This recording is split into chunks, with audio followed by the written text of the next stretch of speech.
السلام عليكم. اليوم حنديرو فول. كما راكم تشاهدوا الفول قشر النص، قشرناه ونص خليناه بالقشره. ودرت حوالي 2 حبات قرنون قشرتهم. عندي حبه بطاطا مقطعه، عندي حبه زرونديه، حبه بصل، وعندي سنينه ثوم. رايحين نديرو كل شيء يتقلى مع بعض. نديرو حوالي 3 ملاعق زيت. انا ندير عيني ميزاني 2 3، حوالي 3 ملاعق زيت. نضيفو الخضره الان كما راكم تشاهدوا.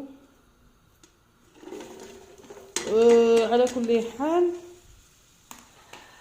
الطماطم اختياري، طماطم اختياريه، اللي حاب يدير يدير. انا ممكن ندير مورط طماطم كما راكم تشاهدوا.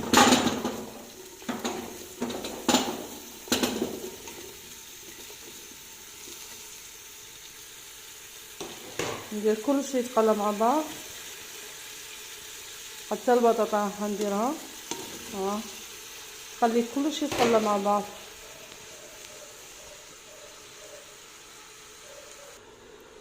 بالنسبه للتوابل رايحه ندي ملعقه فلفل حلو وحار في نفس الوقت. هذه مخلطه نوعين، انا حنكتفي بهذا فقط، فلفل احمر مع فلفل حلو والحار كما راكم تشاهدوا. ثم نضيف 4 ملعقه ملح. الملح على كل حال كل واحد على حسب الذوق تاعو كما راكم تشاهدوا.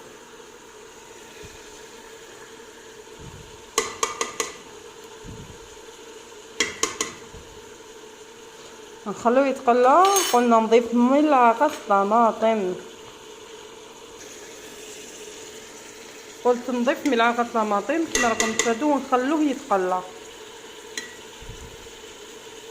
نقلو كلش بارد في بارد كما راكم تشاهدوا. نقلو كل شيء بارد في بارد كما راكم تشاهدوا، ونعطيوه مده متقليه ومن بعد نمرقوا. وفي الاخير راح نوريه لكم في صحن التقديم. وشكرا.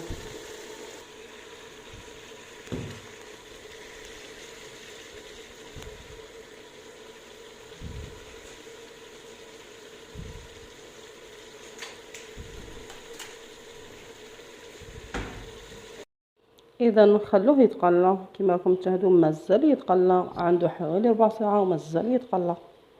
ما نمرقوش ليه باه يجينا الفول تاعنا يجينا حلو ويجي بنين. اذا ما تقلقوش عليه، نقصوا النار ابتي فو وخلوه يتقلى على راحته. كي يتقلى على راحته يدخلوا شويه طياب. اذا بعد ما يدخلوا شويه طياب رايحين نمرقوا بكميه قليله من الماء.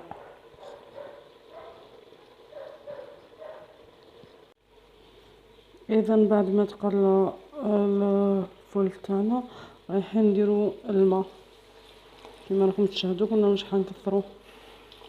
هذه هي هكذا نغلقوا لا كوكوط مينيت ومن بعد نوريكم في صحن التقديم.